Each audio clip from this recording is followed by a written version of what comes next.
Nah, sebelumnya nih, bagaimana sih Kak perjuangan Kak Najwa ini untuk bisa masuk di SMA 7 itu seperti apa? Boleh diceritakan?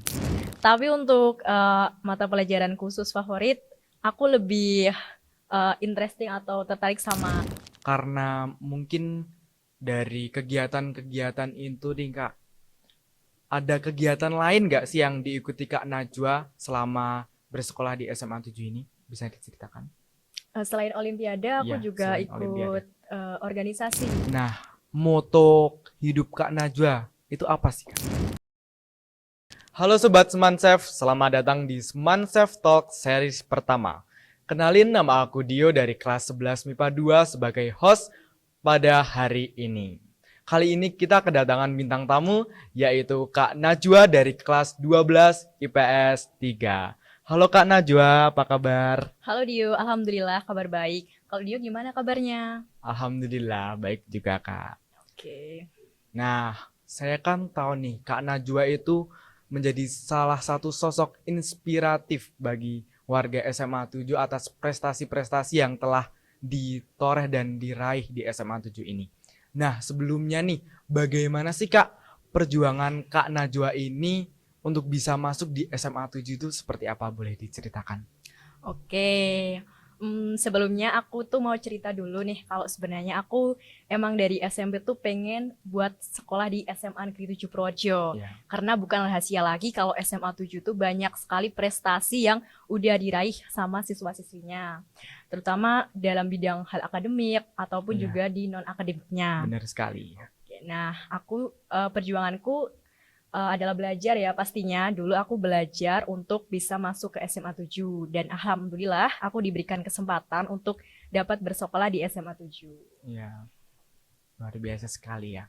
Nah, selama ini nih Kak, dalam pembelajaran itu apa sih Kak mata pelajaran paling favorit dari Kak Najwa sendiri? Wah, untuk mata pelajaran favorit sih sebenarnya kalau aku suka ya sama semua mata Iya, pelajaran karena iya, Bapak Ibu guru harus. yang mengajar tuh juga asik-asik gitu Iya, loh, benar, menarik benar sekali. gitu. Tapi untuk mata pelajaran khusus favorit, aku lebih interesting atau tertarik sama sejarah gitu loh. Iya. Padahal itu mungkin bagi siswa-siswa pelajaran yang susah ya Kak ya. Mungkin banyak sekali materi yang diingat, mungkin sampai sejarah-sejarah terdahulu dan juga itu mungkin menurut saya sendiri nih Kak ya, menurut anggapan saya pribadi itu salah satu mata pelajaran yang paling susah. Nah, gimana nih? Gimana sih kok bisa sejarah itu jadi mata pelajaran favorit Kak Najwa itu gimana itu ya Kak? Oke, awalnya tuh aku juga dulu kelas 10 waktu kita belum kenal banget sama mata Iya, pelajaran sejarah, aku juga ngerasa kayak susah gitu loh, iya, bakal nggak mampu untuk suka belajar sejarah iya. gitu. Ternyata tapi berjalannya waktu aku tertarik gitu karena semakin kita sering baca gitu malah semakin kita tuh paham kalau kita tuh sebenarnya belum tahu sama seluruh hal yang ada di dunia gitu loh. Jadi Iya, kayak wah, apa nih yang ada sebenarnya ada apa aja peristiwa-peristiwa di dunia ini. Lewat sejarah itu kita dapat belajar gitu loh. iya, Nah, benar ternyata sekali. banyak sekali peristiwa yang emang belum kita ketahui dan perlu kita cari tahu lagi gitu loh. Kita Iya, ulas gitu. Nah, benar. akhirnya dari sejarah itu aku tertarik dan suka sama sejarah gitu.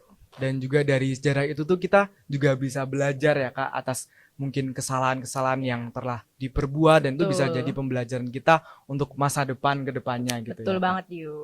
Nah, dari pelajaran yang paling favorit itu dari sejarah itu saya tuh tahu kalau semisal Kak Najwa berprestasi nih di bidang Olimpiade sejarah. Boleh diceritakan Kak gimana prestasi tersebut? Untuk Olimpiade sendiri, aku dulu kelas 10 sebenarnya nggak Olim bidang sejarah, Iya. Yu. Ya. Oh iya. Ya, karena dulu aku kelas 10 itu Olim mata pelajaran ekonomi. Wah, malah Ya, ekonomi ya. iya. Iya. Tapi kelas 11 itu aku ikut Olimpiade sejarah dan di situ aku mulai belajar lagi tentang sejarah karena aku dulu nggak ada basic Iya. sejarah gitu loh. Oh, Karena gitu. sebenarnya kan mata pelajarannya nggak sejarah ya Iya. di Olimpiadenya. Lalu aku belajar lagi dan alhamdulillah di situ bisa ikut event-event Olimpiade yang juga dari berbagai tingkat gitu loh, khususnya juga tingkat nasional Dio. Iya. Ya. Boleh diceritakan Kak olimpiade apa aja yang pernah diikuti itu? Ya untuk Olim sejarah sendiri aku dulu kelas 11 awal itu ikut Olimpiade History Fair itu Universitas Jambi Dio. Ya alhamdulillah itu masuk 7 besar dulu. Kemudian Luar juga biasa. ada Olimpiade Opsilon gitu sejarah juga aku juga dapat medali perunggu. Lalu ada Osindo itu sejarah juga alhamdulillah di situ aku bisa dapat medali emas ya. Lalu ada FESI itu Festival Sains Sosial Indonesia tingkat SMA nasional juga aku dapat medali emas. Nah, terakhir itu kemarin 2022 yang Hari Pahlawan itu Ya. aku ikut Olimpiade Sains Pahlawan, aku dapat medali emas. Wah, luar biasa sekali prestasi yang telah diraih oleh Kak Najwa ini ya. Sampai 6 medali ya Kak mungkin ya. Iya, 5 Iya. medali telah ditorehkan Kak Najwa di SMA Negeri 7 kita tercinta ini. Luar biasa sekali. Nah, gimana sih Kak suka dukanya ikut Olimpiade sejarah itu? Boleh diceritakan? Suka dukanya cerita yang suka dulu apa yang duka dulu nih? Boleh yang suka dulu ini. Iya, yang suka dulu kita belajar sejarah Olimpiade itu juga dapat pengalaman Dio ya. Pastinya pengalaman kita bisa belajar dari Olim itu ketemu teman-teman, menambah ilmu juga. Dari soal-soal Olimpiade kita juga dapat belajar kemampuan kita tuh sampai berapa sih sebenarnya gitu. Alhamdulillah juga dapat piagam gitu loh, sertifikat yang dapat nambah nilai juga besok kan kalau mau masuk PTN. Amin gitu ya. Amin. Amin Sama- kan bersama ya. Ya. Kalau dukanya sih lebih ke mungkin kalau pas lomba gitu ya kita nggak bisa menyampingkan rasa grogi ya, Oh iya, nervous gitu. benar. Ya. Ya. Nah, karena mungkin dari kegiatan-kegiatan itu nih Kak, ada kegiatan lain nggak sih yang diikuti Kak Najwa selama bersekolah di SMA 7 ini? Bisa diceritakan? Selain Olimpiade, aku Iya, juga selain ikut Olimpiade. Organisasi Dewan Ambalan Dio. Ya. Di Dewan Ambalan itu mungkin ada kegiatan-kegiatan yang pernah diikuti Kak Najwa, boleh diceritakan atau mungkin ikut lomba-lomba atau apa gitu boleh diceritakan? Kalau khusus di Dewan Ambalan sendiri, kita biasanya kegiatan di sekolahnya kayak rutin latihan pramuka gitu ya, setiap Jumatnya. Kemudian juga ada seperti kegiatan bersama anak-anak DA yang lain di dalam sekolah gitu. Nah, untuk kegiatan rutin di luar itu biasanya kita juga ada Kiat Saka itu biasanya di Polres gitu ya, Saka Bayangkara gitu. Oh iya. Ya, untuk kejuaraannya sendiri, alhamdulillah aku diberikan kepercayaan untuk bisa ikut Pramuka Garuda. Nah, Pramuka Garuda sendiri itu ada tingkatannya Dio. Nah, aku dulu SMP juga pernah ikut Pramuka Garuda tingkat penggalang gitu loh ya.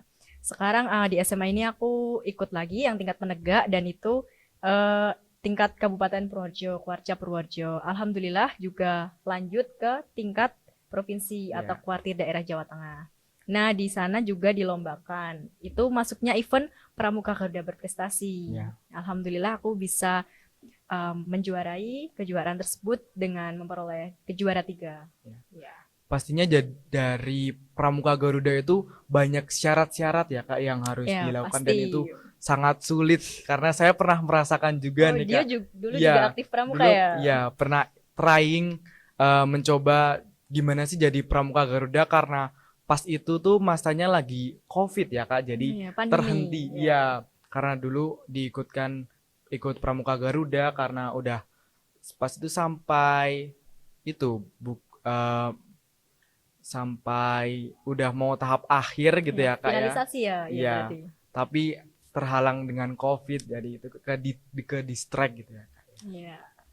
Nah, dari kegiatan-kegiatan tersebut nih, pasti Kak Najwa itu sibuk banget.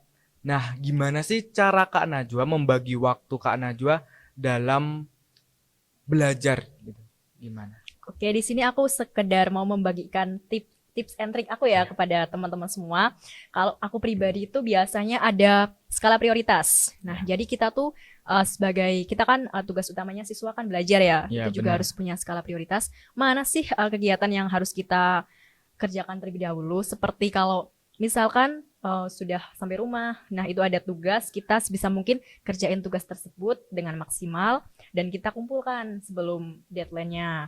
Kemudian kan kita juga punya kewajiban untuk bantuin orang tua di rumah juga. Ya, benar banget. Ya, kita juga jangan lupa untuk bantuin orang tua.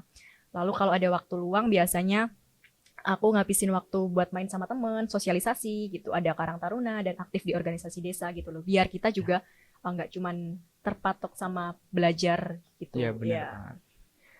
Nah, moto hidup Kak Najwa itu apa sih, Kak? Moto hidup. Ya, moto hidup. Aku pribadi sih pengen berguna untuk banyak orang ya. Ya.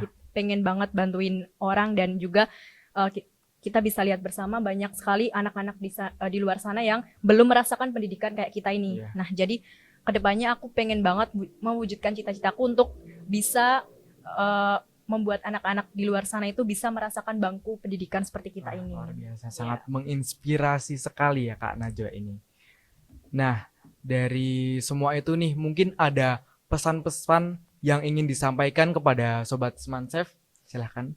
Oke, untuk Sobat Semansef semua, pokoknya kita harus semangat dalam menggapai goals kita atau tujuan kita. Kalau kalian punya suatu tujuan, kalian tuh harus maksimalkan. Dan Ya. juga jangan kita jangan ragu untuk mengambil kesempatan ya, karena kalau ada kesempatan kita harus ambil karena itu hanya terjadi satu kali Dio. Ya. Ya.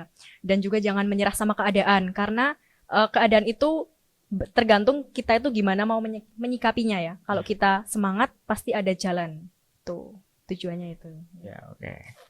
Terima kasih Kak Najwa atas waktunya yang telah diluangkan untuk datang ke podcast kita pada sore hari ini ya Kak ya. Terima kasih juga Dio atas Ya, perbincangan sama-sama, kita Kak. sore ini. Ya. Oke, sekian dari kami. Apabila ada kesalahan mohon dimaafkan. Terima kasih. Sampai jumpa di Semansef Talk selanjutnya. Oke. Dadah.